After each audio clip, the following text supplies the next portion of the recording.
Hello friends, कैसे हो आप लोग। Those who are watching the channel first time, मैं उन्हें बता दूं, myself doctor Diwakar. I make videos on dentistry, dental related topics and oral and maxillofacial surgery. आज का जो वीडियो होने वाला है वो डेंटल इम्प्लांटोलॉजी के ऊपर थोड़ा सा वीडियो होने वाला है। मैं आपको डेंटल इम्प्लांट्स के बारे में बताऊंगा। इम्प्लांट की जो डेंटल इम्प्लांटोलॉजी में जो हम किट को यूज़ करते हैं उस किट के बारे में बताऊंगा। उस किट के जो फंक्शनल कंपोनेंट है उनके बारे में मैं थोड़ा सा आपको बताऊंगा। देखिए, मार्केट में जो अवेलेबल हैं, डिफरेंट डिफरेंट सिस्टम्स के किट्स अवेलेबल हैं। आप मार्केट में अवेलेबल है, कोरियन सिस्टम है, इजरायली सिस्टम है, अमेरिकन सिस्टम है, और अब तो जो है इंडिया में भी डेंटल इम्प्लांट की जो किट है वो बनने लगी है, डेंटल इम्प्लांट्स बनने लगे हैं। तो इंडियन सिस्टम भी जो है हम लोग जो है यूज़ कर रहे हैं। तो मेरे सामने जो किट है वो डेंटिस कंपनी की किट है। डेंटिस कंपनी ये जो है साउथ कोरिया की कंपनी है।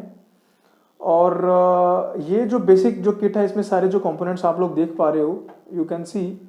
थोड़ा जूम करके दिखाऊं तो मैं आपको, यू कैन सी, जो आप जो जो किट आप देख रहे हैं, this is the advanced kit. एक बेसिक किट होती है। बेसिक किट वो होती है जिसमें बेसिक कंपोनेंट्स होते हैं सिर्फ, जिसमें जो थोड़ी कम प्राइस की होती है, और एक होती है एडवांस्ड किट। ये जो किट है मेरे पास एडवांस्ड किट है। एडवांस्ड किट में सारे जो कंपोनेंट्स हैं वो भी एडवांस्ड हैं। इसमें आपको टॉर्क रेंच मिल जाएगा, इसमें आपको एडिशनल कंपोनेंट्स बहुत सारे मिलेंगे जो कि एक बेसिक किट में नहीं होते हैं। तो अब स्टार्ट जो है वन बाय वन कंपोनेंट्स को हम लोग डिस्कस करते हैं। तो सबसे पहले जो ये देखिए लिखा हुआ है, ये पायलट ड्रिल है, लिंडरमैन ड्रिल है, and drill extender, all this things हैं। तो ये जो जिसमें मेरी फिंगर है ये है पॉइंट ड्रिल। सबसे पहले ये होती है पॉइंट ड्रिल होती है, ये जिसको हम पायलट ड्रिल भी बोलते हैं। इसको हम लोग पायलट ड्रिल भी बोलते हैं, इसको पॉइंट ड्रिल भी कुछ लोग बोलते हैं। तो स्टार्टिंग में जो बेसिक हम ऑस्टियोटमी अगर हम स्टार्ट करते हैं तो उस ऑस्टियोटमी को बेसिक स्टार्टिंग जो इनिशियल ड्रिल होती है, इनिशियल डिच जो है, हम इसी से मारते हैं। यू कैन सी, आप लोग देख सकते हैं, ये है पॉइंट ड्रिल, या इसको हम पायलट ड्रिल भी बोलते हैं। This is the pilot drill. ये यहाँ से जो है ये जो फिजियो डिस्पेंसर होता है उसका जो रिडक्शन हैंड पीस है उसमें ये फिट हो जाता है। Okay, fine. उसके बाद ये जो ड्रिल है अगली वाली है लिंडरमैन ड्रिल। इसको बोलते हैं Lindeman, sorry, it's Lindeman drill. आप देख सकते हैं इसको लिखा लिंडमैन ड्रिल। उसके बाद जब हम स्टार्ट करते हैं, जब हम ऑस्टियोटमी सीक्वेंशियल ऑर्डर में सीक्वेंशियल ड्रिल बिट्स के साथ स्टार्ट करते हैं, तो फिर हम ये वाली ड्रिल लगाते हैं जिसे लिंडमैन ड्रिल बोलते हैं, लिंडरमैन भी बोलते हैं। ये ड्रिल होती है हमारी, दिस इज लिंडरमैन ड्रिल। ये है लिंडरमैन ड्रिल, राइट। अभी मैं जूम करके दिखाने की कोशिश कर रहा हूँ, बट मेरा जो कैमरा है वो उसको प्रॉपरली जूम नहीं कर पा रहा है, इसमें डिटेलिंग आपको नहीं दिख पा रही है। But this is the Lindeman drill. So I am sorry कि आपको मैं डिटेलिंग नहीं दिखा पा रहा हूँ इसके अंदर इतनी। This is a drill, fine. उसके बाद जो हमारी ड्रिल्स आती हैं वो ये सारी ड्रिल्स हैं जो हम सीक्वेंशियल ऑर्डर में पड़ी हुई हैं। ड्रिल की जो लेंथ है, ड्रिल बिट्स की जो लेंथ है वो बढ़ती जा रही है 8 mm, 10 mm, 12 mm and 14 mm।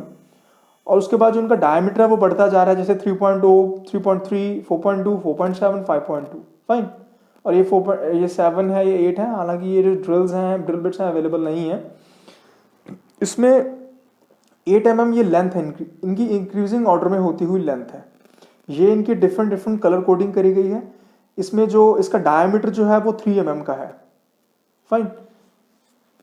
और इसमें जो डायमीटर 3.3 एंड 3.9, ये दो डायमीटर जो लिखे हुए हैं, ये जो 3.3 है ये इसका जो है अपाइकल एरिया का डायमीटर है। मतलब जहाँ पे जो ड्रिल जो होती है वो जो स्टार्टिंग पॉइंट होता है, जैसे कि नीचे का डायमीटर जो 3.3 है, उसके बाद ऊपर का जो डायमीटर है दैट इज 3.9। जो इस एरिया का जो डायमीटर है, इस एरिया का, यहाँ एरिया का, वो 3.9 है, और ऊपर नीचे वाले एरिया का जो है 3.3 है, फाइन। तो ऐसे ही जो है इनके अंदर थोड़ा टेपर होता है। तो जो ड्रिल बिट्स मैं आपको दिखा रहा हूँ ये टेपर होता है। इसका जो एपाइकल डायमीटर होता है वो कम होता है और जो इसका बेस का डायमीटर होता है, जो ऊपर का डायमीटर होता है, वो ज्यादा होता है। इसलिए इसमें दो डायमीटर लिखे हुए हैं, जैसे 3.3, 3.9, 4.2, 4.7। Okay,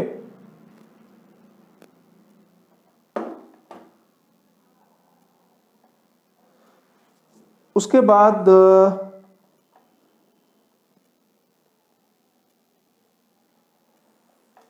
I will show you.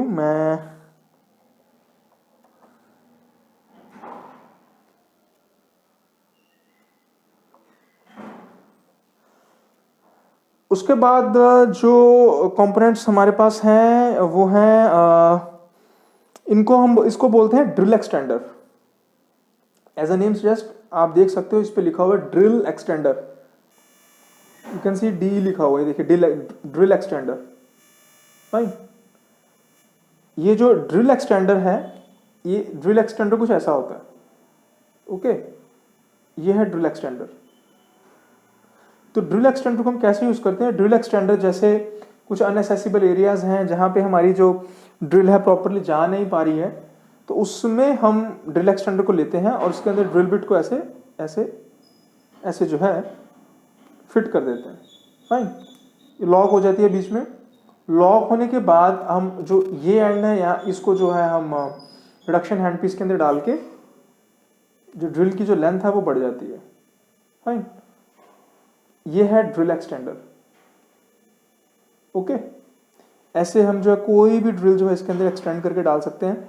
Fine, मैंने ये ड्रिल डाली है, या मैं अभी फॉर एग्जांपल जैसे ये ड्रिल है, इस ड्रिल को डालूंगा ऐसे करके, ये this is the drill extender. Okay,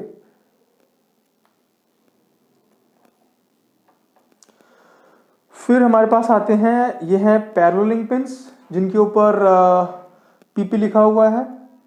ये हैं paralleling guide pins narrow and paralleling guide pins regular.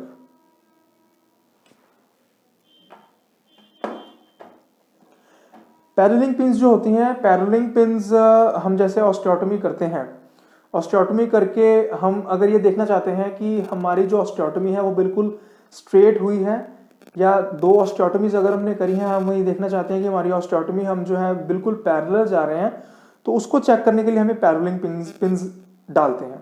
हम ऑस्टियोटोमी करते हैं, ऑस्टियोटोमी करने के बाद पैरेललिंग पिंस को इसके अंदर डाल देते हैं, ऑस्टियोटोमी साइट के अंदर ऐसे करके पैरेललिंग पिंस को हम डाल देते हैं। तो उससे हम ये जज कर पाते हैं कि हमारी पैरेललिंग पिन बिल्कुल सीधी है, बिल्कुल पैरेलल है। फॉर एग्जांपल, हमने दो जगहों पे ऑस्टियोटोमी करी है, दो जगहों पे ऑस्टियोटोमी साइट में हम दो जगह ऐसे पैरेललिंग पिन डाल देंगे ऐसे करके, और हमारी पैरेललिंग पिंस बिल्कुल एक दूसरे के पैरेलल होती हैं। और जब वो एक दूसरे के पैरेलल होंगी तो उससे हम ये अंदाजा लगा सकते हैं, उससे हम जज कर सकते हैं कि हम जो है बिल्कुल पैरेलल बन जा रहे हैं। और ये है guide pins, paralleling guide pins. इसमें क्या होता है, ये paralleling guide pins narrow, paralleling guide pin narrow और पैरेललिंग गाइड पिंस रेगुलर जो है, इसमें हम क्या करते हैं, फॉर एग्जांपल जैसे हमने इम्प्लांट जो है ऑस्टियोटोमी साइट के अंदर डाल दिया है, इम्प्लांट डला हुआ है ऑस्टियोटोमी साइट के अंदर, और हम ये देखना चाहते हैं कि हमारा जो डला हुआ इम्प्लांट है, जो हमने इम्प्लांट प्लेस करा है, इम्प्लांट इंसर्शन करी है, वो सीधा है कि नहीं है, वो पैरेलल है कि नहीं है, दो इम्प्लांट्स पैरेलल है कि नहीं है। उसमें हम लोग क्या करते हैं कि आप देख सकते हैं, यू कैन सी, ये जो है इसके आगे थ्रेड लगे हुए हैं, ये थ्रेड्स जो है इम्प्लांट के अंदर फिट हो जाते हैं ऐसे करके, फिट करके हम विजिबली जो है नेकेड आई से हम उनको देखते हैं कि ये सीधे हैं कि नहीं है। दो इम्प्लांट्स में अगर हम डालते हैं वो पैरेलल है कि नहीं है। तो नैरो इम्प्लांट्स के लिए अलग है, और वाइड जो है रेगुलर इम्प्लांट्स जो है उनके लिए ये अलग है।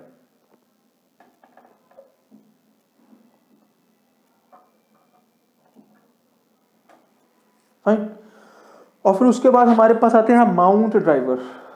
माउंट ड्राइवर होता है जिससे हम इम्प्लांट को पकड़ते हैं, जिससे हम इम्प्लांट को होल्ड करके ऑस्टियोटोमी साइट के अंदर इम्प्लांट इंसर्शन करते हैं। फाइन, ये नैरो भी होते हैं, these are all narrow components, और ये जो है रेगुलर कंपोनेंट्स हैं। फाइन, ये जो है माउंट ड्राइवर, इनके जो माउंट ड्राइवर है, इनका जो यहाँ पे जो लॉक होता है, ये सीधे जो है रिडक्शन हैंड पीस के अंदर लगते हैं। हम रिडक्शन हैंड पीस से ही इसके अंदर डाल के, रिडक्शन हैंड पीस से ही जो हम इम्प्लांट को उठाते हैं, और उठाने के बाद ऑस्टियोटोमी साइट के अंदर डाल देते हैं। एक तो ये चीज होती है। उसके बाद अगर हम रिडक्शन हैंड पीस से नहीं उठाना चाहते, हम इम्प्लांट को हाथ से उठाना चाहते हैं, तो हाथ से उठाने के लिए जो हमारे पास इम्प्लांट है वो ये है। फाइन, हम इनको पकड़ते हैं, अपनी फिंगर्स में पकड़ते हैं ऐसे करके, और फॉर एग्जांपल जैसे मेरे पास ये इम्प्लांट है, तो इम्प्लांट के अंदर इसको ऐसे करके हम डाल देते हैं। डालने के बाद इम्प्लांट को ऐसे लॉक करके, इसको होल्ड करके ऐसे इम्प्लांट हम उठा लेते हैं, और इम्प्लांट उठाने के बाद हम सीधे जो ऑस्टियोटॉमी साइट के अंदर इसको जो है डाल देते हैं। ये तब होता है जब हमें इम्प्लांट को अपने हाथों से उठाना होता है with the help of this mount drivers. हम रिडक्शन हैंडपीस का इस्तेमाल नहीं करते हैं, हाथ से मैनुअली इसको पकड़ के इम्प्लांट को ऑस्टियोटॉमी साइट के अंदर डाल देते हैं। ओके, और ये भी चीज बिल्कुल सेम चीज है, बट ये रेगुलर साइज के हैं, ये सारे नैरो साइज के हैं, ये रेगुलर साइज के हैं। ओके, और ये है hex driver small and hex driver large. Okay, ये हेक्स ड्राइवर वो होता है जिससे हम जो है कवर स्क्रूज जो है, या कवर स्क्रूज हो गए या हीलिंग अबटमेंट्स हो गए, उससे हम इनको उठाते हैं।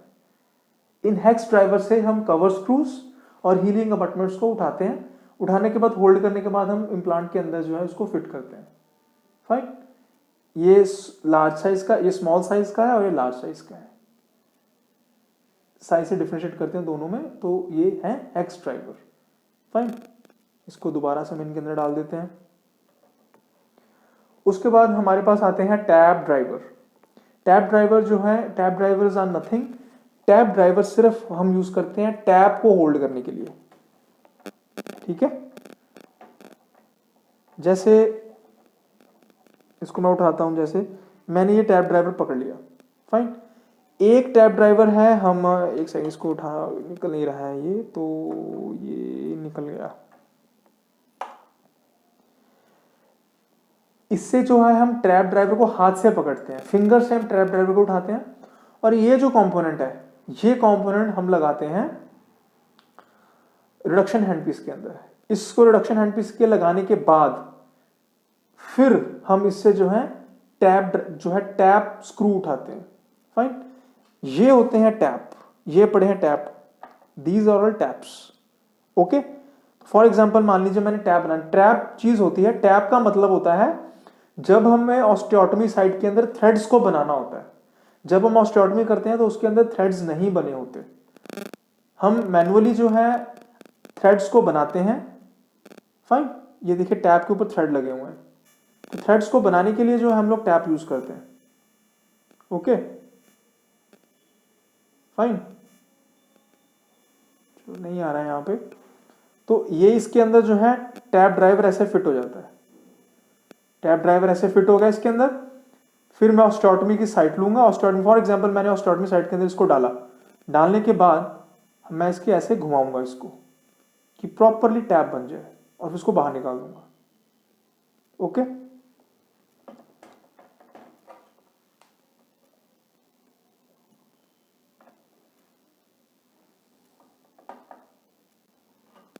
तो ये टैप ड्राइवर है, these are tap driver. Okay, फिर हमारे पास आते हैं काउंटर सिंक। काउंटर सिंक ये हैं सारे के सारे, ये काउंटर सिंक हैं, सी जिस पे लिखा हुआ ये काउंटर सिंक्स हैं। काउंटर सिंक्स हम यूज करते हैं उन एरियाज में जहां पे हमारी कॉर्टिकल बोन जो है बहुत हार्ड होती है। फॉर एग्जांपल जैसे D1 बोन है, D1 is a hardest bone, is the strongest bone. जो D1 बोन में हम इनको यूज करते हैं, सिर्फ जो हमारी कॉर्टिकल बोन है, ये सिर्फ कॉर्टिकल बोन में ऑस्टियोटॉमी करती है, और कॉर्टिकल बोन को जो ऊपर से एक्सपैंड कर, कॉर्टिकल बोन को ऊपर से वाइड करती है। ये सिर्फ इतने होते हैं, छोटे होते हैं, जिन्हें काउंटर सिंक बोला जाता है। ठीक है, हम इसको डालते हैं, हम इसको जो है जॉ बोन के अंदर डालते हैं। डालने के बाद तो जो ऑस्टियोटॉमी करती है ये कॉर्टिकल बोन में करती है, तो कॉर्टिकल बोन इससे जो है वो वाइड होती है। फॉर एग्जाम्पल जैसे मैं इम्प्लांट डाल रहा हूं, कॉर्टिकल बोन टाइट है, नैरो हो रही है, इम्प्लांट को अंदर जाने नहीं दे रही, तो उसको करने के लिए जो कॉर्टिकल बोन की अपर पार्ट है, जो या कॉर्टिकल बोन है या बोन का जो अपर पार्ट है, उसको वाइड करता है। ये नीचे तक नहीं जाता, सिर्फ ऊपर ऊपर तक जो है बोन को ऑस्टियोटॉमाइज्ड करता है, बोन की ऑस्टियोटॉमी करता है। फाइन, नीचे तो बोन वैसे सॉफ्ट होती है, कॉर्टिकल बोन के नीचे जो मेडुलरी बोन है वो तो वैसे सॉफ्ट है, वो तो एक्सपैंड कर जाएगी। कॉर्टिकल बोन को एक्सपेंशन के लिए, कॉर्टिकल बोन को वाइड करने के लिए हम लोग यूज करते हैं। ऐसे डिफरेंट साइज के हैं। 4.2, 4.7, 5.2 एंड 6। Okay fine. उसके बाद ये है हमारा ये है हमारा दिस डेप्थ गॉज। इससे हम जो हमने ऑस्टियोटमी करी है उसकी डेप्थ को मेजर करते हैं। इसको हम सॉकेट के अंदर डालते हैं, सॉरी सॉकेट के अंदर भी डाल सकते हैं, या इसको जो है हम जो ऑस्टियोटमी करी हुई उसके अंदर हम डालते हैं। ओके। और ये है हमारा टॉर्क रेंच। टॉर्क रेंच मतलब दिस इज द रेंच। ये एक रेंच होता है जिससे हम टॉर्क, कितनी टॉर्क हमारा जो रेंच लगा रहा है वो हम मेजर करते हैं। इससे हम सारे कंपोनेंट्स जो, फॉर एग्जांपल जैसे ये कंपोनेंट है, ये टॉर्क रेंच के अंदर फंस जाता है। ओके, टॉर्क रेंच के अंदर जाता है, हम ऐसे फिट करते हैं और इसको टॉर्क रेंच को इससे पकड़ के हम जो है इंसर्ट करते हैं। फाइन। तो आप लोग देख सकते हैं इसके ऊपर जो टॉर्क लिखी हुई है, जिसके ऊपर जो टॉर्क लिखी हुई है,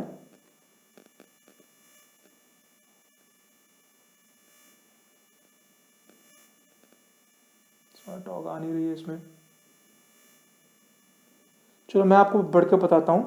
इसके ऊपर जो टॉर्क लिखी हुई है वो लिखी हुई है 15 न्यूटन पर सेंटीमीटर, 25 न्यूटन पर सेंटीमीटर और 35 न्यूटन, 15 न्यूटन, 25 न्यूटन और 35 न्यूटन। तो जितनी ज्यादा टॉर्क लगेगी इम्प्लांट इंसर्शन करने में या डिफरेंट कंपोनेंट्स जो इम्प्लांट के डालने में, तो उतना टाइटली उतना ये खींचा जाएगा। फॉर एग्जाम्पल जैसे टॉर्क ज्यादा लगेगी तो ये ऐसे ऐसे ऐसे ऐसे खींचता चला जाएगा।